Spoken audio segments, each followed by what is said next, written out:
Did you know women usually reach ketosis faster than men? It's true, and it all comes down to hormones. When carbs are low and insulin drops, fat cells release energy for the liver to turn into ketones. And studies show women release up to 40% more fat during fasting or exercise. That means more fuel for ketone production. Estrogen plays a big role here. It helps the body store fat efficiently, but also burn it quickly when needed. Men rely more on carbs for quick energy, so they usually take a little longer to shift into fat burning mode. So, keto isn't one size fits all.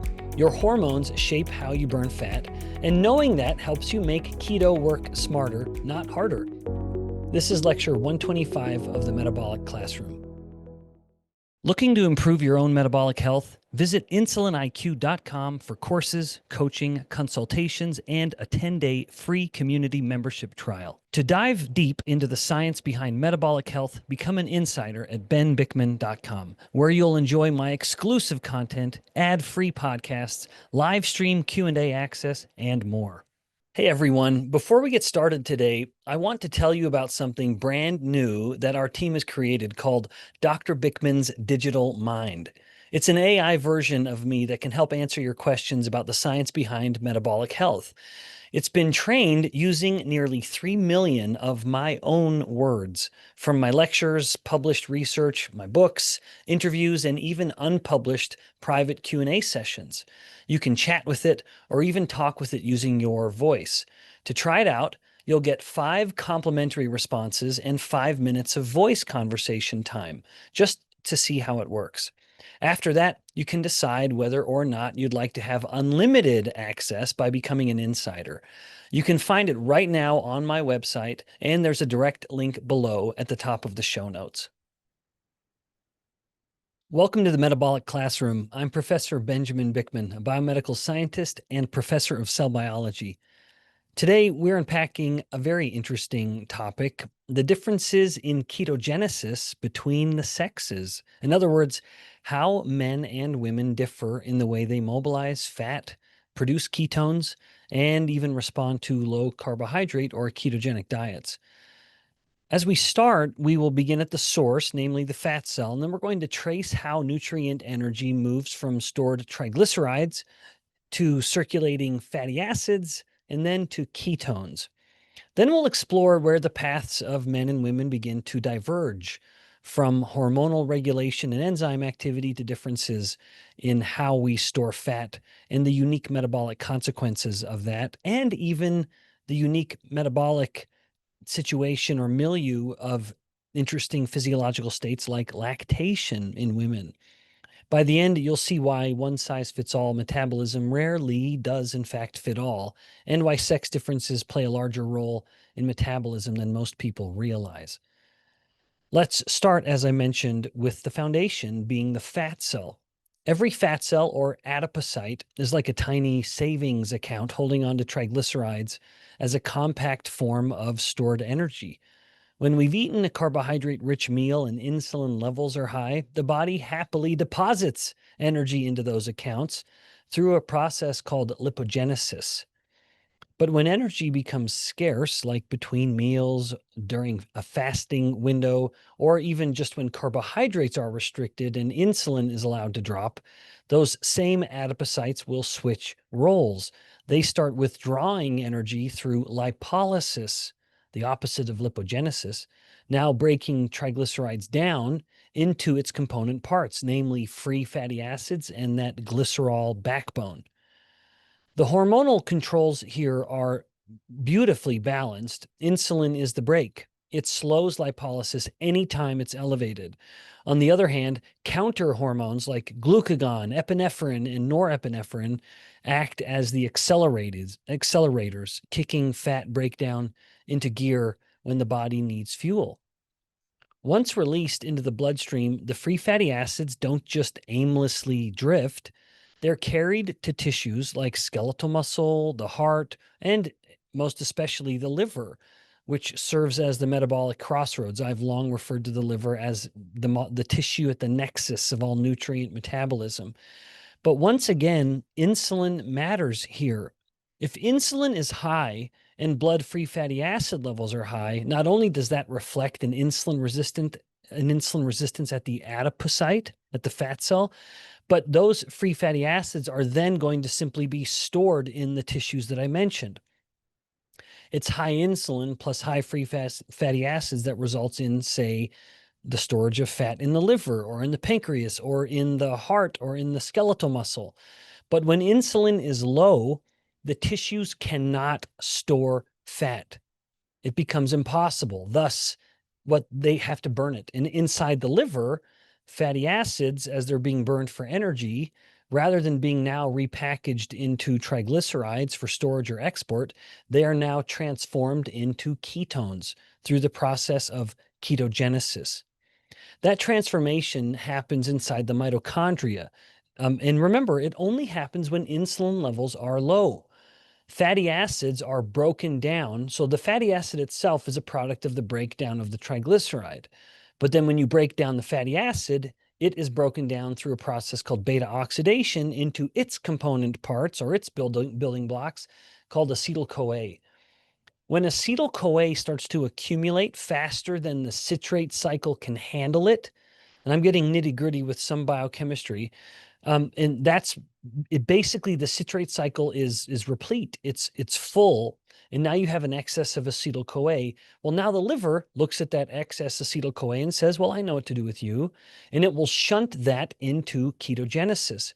That's where you have enzymes like HMG-CoA synthase, HMG-CoA lyase, which will turn the acetyl-CoA molecules into acetoacetate, which then plays into beta-hydroxybutyrate, the main circulating ketone, BHB. These ketones are capable of fueling the brain, heart, muscles, the tissues I mentioned earlier, and indeed every other single cell of the body that has mitochondria. This is a fairly elegant circuit where we have fat breakdown in the adipocyte. It's transported through the bloodstream as free fatty acids. It undergoes oxidation or breakdown in the liver, and that gets shunted, those pieces get shunted into ketogenesis. It's one of biology's more sophisticated metabolic adaptation systems. But as we'll see, it doesn't operate identically in all bodies. Sex matters. When it comes to releasing stored fat into circulation, so that's at the beginning of these steps that I outlined, women and men operate on slightly different settings. Numerous studies show that during fasting or endurance exercise, women consistently have higher circulating levels of free fatty acids. And this is not a small amount. It's on the order of about 20 to up to 40%. So in some instances, you have a gal who can have almost up to 50% higher levels of free fatty acids than her male counterparts. In fact, this is so known and identifiable that in clinical settings, women will have a different range of normal for fasted levels of free fatty acids because they're going to be a lot higher. That's just a normal sex difference. So it might not sound dramatic, but it does have significant downstream effects on what the body does and how it handles energy. Part of the difference between the sexes comes down to where the fat is stored. Women typically carry more subcutaneous fat, particularly around the hips and thighs, and while men will tend to store more visceral fat. So that's the fat that's deeper around the internal organs.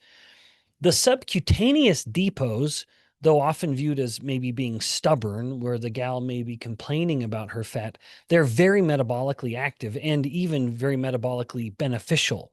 For reasons that I won't really elaborate too much, those are fat depots that are designed to store fat and thus store fat in a much healthier way. This is, again, at the heart of why a female can both be fatter than her male counterpart and healthier. Because remember, it's not fat mass that matters most. It's how we store the fat. So with these differences in mind, men and women will respond differently to different hormonal cues because these fat depots will respond differently to hormonal cues. So for example, the catecholamines that I mentioned earlier, epinephrine and norepinephrine, they have a powerful lipolytic stimulus on the fat tissue that's subcutaneous. So hormones sit squarely at the center of these patterns. Estrogen And I'm just going to say estrogen for the sake of conversation, but please know that what I really mean is estradiol, the primary estrogen. It shapes not only determines both the location of the fat storage, but also the behavior of that fat.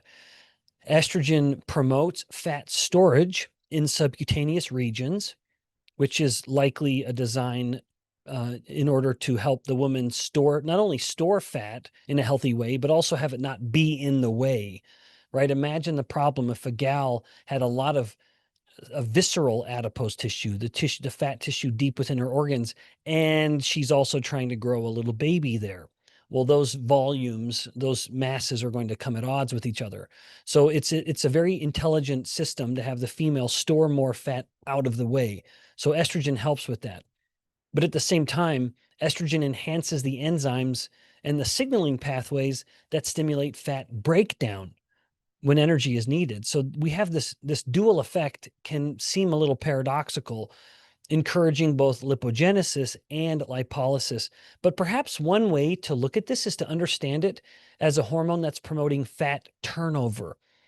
Estradiol can increase the flux of the energy in and out of the adipose, allowing this fairly dynamic storage rather than a more static or lethargic system of storage like you might see more in a male. So when conditions call for it, like fasting or exercise, or as we'll get to, even lactation, the higher metabolic throughput of the fat tissue allows women to mobilize and then burn that fat much more rapidly. Now, testosterone is relevant anytime we talk about metabolism, but it does play a different role. It very much promotes lean mass, so muscle mass, bone mass. As an aside, I don't like the term lean muscle mass. That's very redundant. Just say lean mass, which encompasses like things like muscle and bone, or just say muscle mass. So it does promote muscle mass, but the differences in metabolism, largely driven by estrogen's promotion of fat burning in women, it results in men relying more on carbohydrate oxidation for quick energy. So that greater muscle mass just means a hungry muscle and easily or more readily relying on glucose. Not to say that muscles can't rely on fat, they do so very readily, but in men, you could say men tend to be a little more glycolytic. Women tend to be a little more lipolytic. But the metabolic bias means that during fasting or exercise, men may be a little more glycogen burning, glucose burning, and less on lipid, which is the fuel that, or fat, the fuel that is more determining the metabolism in the female.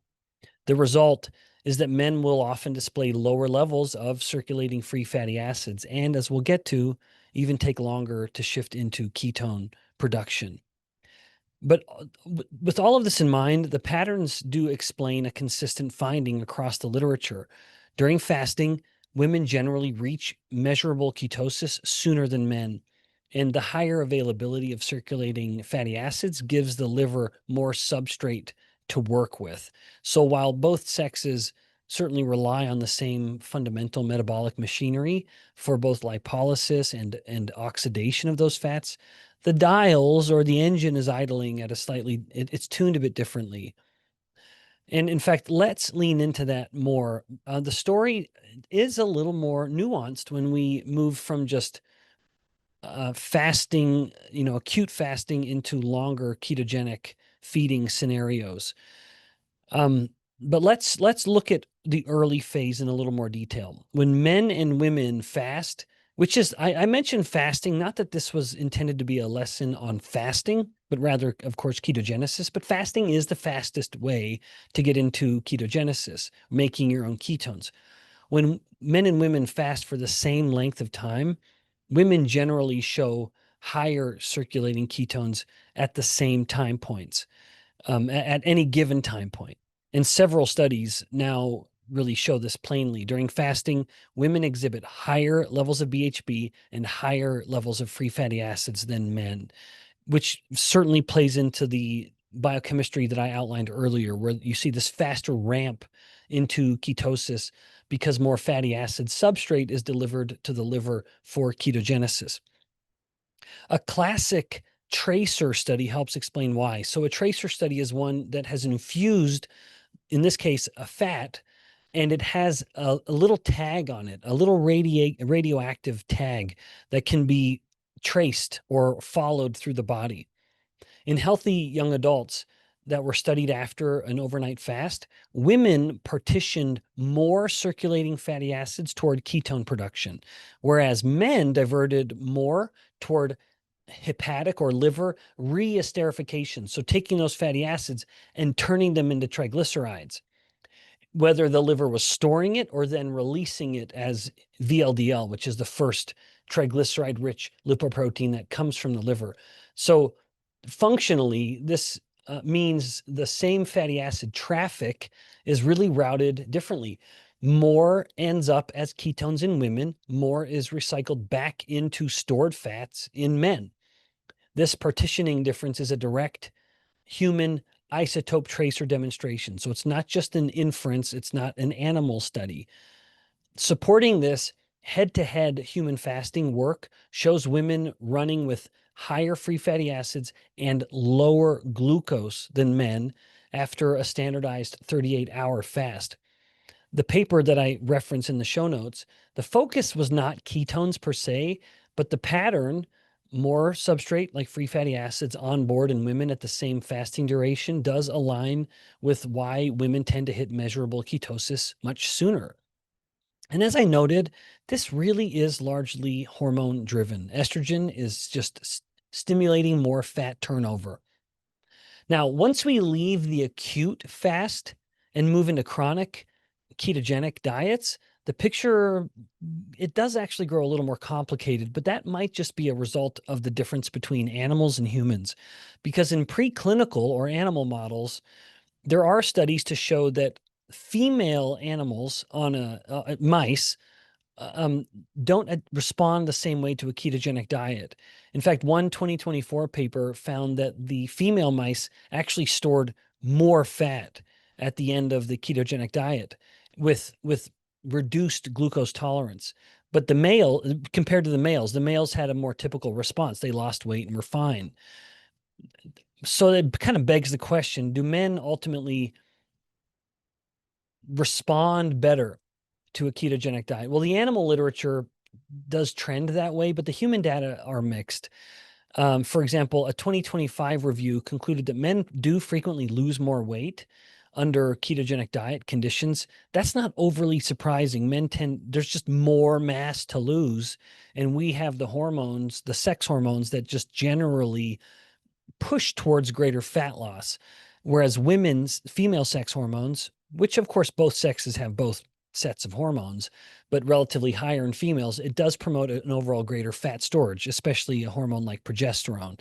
So you're not going to have a uniform response. And in fact, that might be at the heart of some of the conflict, where one of the studies that I've cited here actually highlights that some of the differences between men and women might just be a degree of adherence, that sometimes you might have a bias for one sex adhering a little better.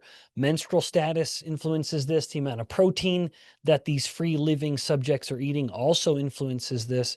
But all of it just kind of plays into muddying the water a little bit, which is always a problem with human studies. But we want human data. We just have to accept that that's going to come with some caveats. Now, how might we sum it all up? So I think a fair synthesis of all the available data would look something like this. In short-term fasting, women will rise into ketosis earlier and higher than men at any given time point. This is going to be driven by greater free fatty acid supply and the liver partitioning those molecules, the substrates, towards ketogenesis. With sustained ketogenic diet, sex hormones may help determine some degree of a steady state. Males often display more favorable changes in fat storage in rodent models, whereas the females will accumulate a little more of that. In humans, that steady state picture is a little more mixed. Men may lose more weight on a ketogenic diet, but the ketone levels themselves will really vary by protocol depending on what else is happening, with several studies supporting the evidence that women will have higher levels of BHB. Now, seen through an evolutionary lens, and I'm always loath to invoke an evolutionary perspective, just because I feel compelled to remind people that all of evolution is theoretical. That doesn't mean it doesn't have value, but I don't like people speaking in absolute terms when it comes to this, because there are none. We simply do not know how we came to be what we are, and why. And I'm attempting to kind of explore the why question, which a biomedical scientist is never suited for. So we are stepping into the realm of pure speculation and even philosophy. But let's step into that, because it is a fun place to explore. But when we wonder why we see differences between the two sexes, it could make sense. Women's physiology might be one or such to emphasize greater metabolic flexibility, shifting into fuels, as well as reliability. So, for example, getting ketones up swiftly when food is scarce, and even in instances of fertility, invoking evolution. After all, evolution is seen through the lens of trying to get a competitive advantage for reproduction, at least in part. But then you have pregnancy and lactation, which I'm going to come to more in a moment. Those demands are very high. And then we want to, perhaps in the female form, in the female body, avoid unnecessarily deep, continuous ketosis when it could compromise things. It might make health worse. Men's physiological trends perhaps push more towards sustained higher oxidation once adapted, with greater lean mass and different hormonal cues supporting longer stints at more of a fat burning. Now, neither pattern would be better. They're just simply going to be optimized for different biological properties. Okay, so a couple times so far I've mentioned lactation. I need to mention lactation in this context of the differences in ketogenesis and ketones between the sexes, because lactation offers such a vivid example of female metabolic adaptability. Producing breast milk is hard work. It requires about an extra 500 calories per day.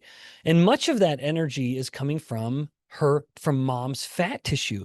So it's no surprise that lipolysis accelerates, which is going to be releasing more fatty acids into her blood. With more fatty acids comes the greater potential for the liver to convert it into ketones. And so those ketones are then actually can be enriched into mother's milk, acting as an energy source for the infant. If we're going to revisit any evolutionary perspective here, I invite everyone to read the book by Dr. Stephen Cunnane called Survival of the Fattest, where his theory of human evolution is that we needed ketones to facilitate rapid and significant brain development, because the brain, including that in infants, loves ketones. In fact, he posits that the primary reason why humans are the only land-based mammal born obese, because we are, is because the human infant can burn that fat so quickly and get into a very deep state of ketosis, which in turn fuels the brain. And with that perspective in mind, it also sheds light on why it is that a prematurely born baby, who is going to be much leaner, much less fat tissue on the body, will have a much higher risk of developmental delays, like things like reading disorders, etc. Where if baby doesn't have enough fat to make enough ketones, baby's brain might not quite develop well. All of that is encapsulated in Dr. Cunnane's work. So I just refer you to his findings. Now, back to this topic with lactation. If carbohydrate intake drops low, you could say the adaptive metabolic response goes a little too far. This is real. It's not common, but it does happen. There are published case studies of postpartum women who follow ketogenic diets, but are also lactating to breastfeed their baby. And they develop something called lactation ketoacidosis, a state in which the ketone production outpaces the clearance, which leads to a genuine metabolic acidosis. It is incredibly uncommon for a person to get to ketoacidosis if they are not a type 1 diabetic. And even then, it's because of underdosing insulin. So in a person who makes insulin, it's very uncommon, but lactation is an uncommon metabolic state. So even though this situation of lactation ketoacidosis is uncommon, it is well documented. So the combination of very high fat mobilization and these hormonal shifts and including prolactin and lower levels of estrogen, it creates a perfect storm for producing an incredible amount of ketones very quickly. So the takeaway here, I wouldn't want it to be that ketosis is unsafe, but that she does need to be more mindful, in that she needs to be more mindful of her carbohydrate consumption and indeed not be quite so strict during lactation. So what are the implications here as we near the end? Understanding, I think, I'd submit that understanding the biological differences between the sexes when it comes to metabolism can help shed light on why men and women do respond differently to ketogenic diets. For men, the classic ketogenic diet, very low in carbs and higher in fat, can produce very strong and sustained ketosis with significant fat loss, even if it does take him slightly longer to get into ketosis than his female counterpart. For women, it's a little more nuanced.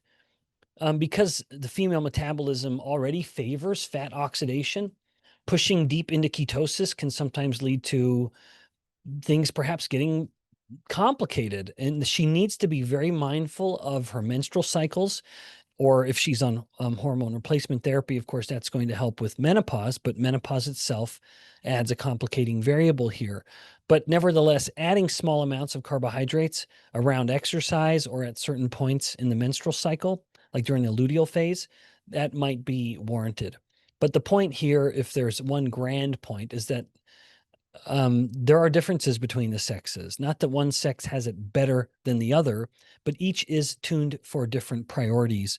Women's metabolism, you could say, favors flexibility and more steady, albeit shifting energy delivery, while men's leans more toward intensity and maybe fuel efficiency. It's whatever I can get in the moment.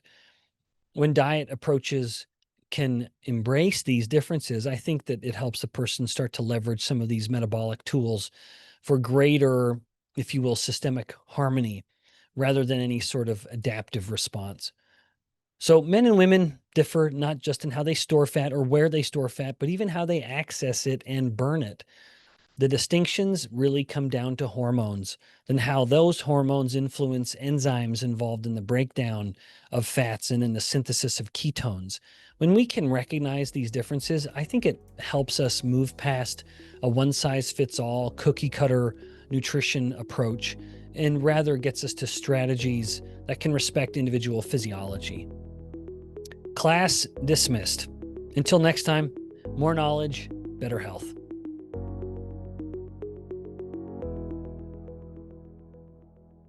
Looking to improve your own metabolic health? Visit insuliniq.com for courses, coaching, consultations, and a 10-day free community membership trial. To dive deep into the science behind metabolic health, become an insider at benbikman.com, where you'll enjoy my exclusive content, ad-free podcasts, live stream Q&A access, and more.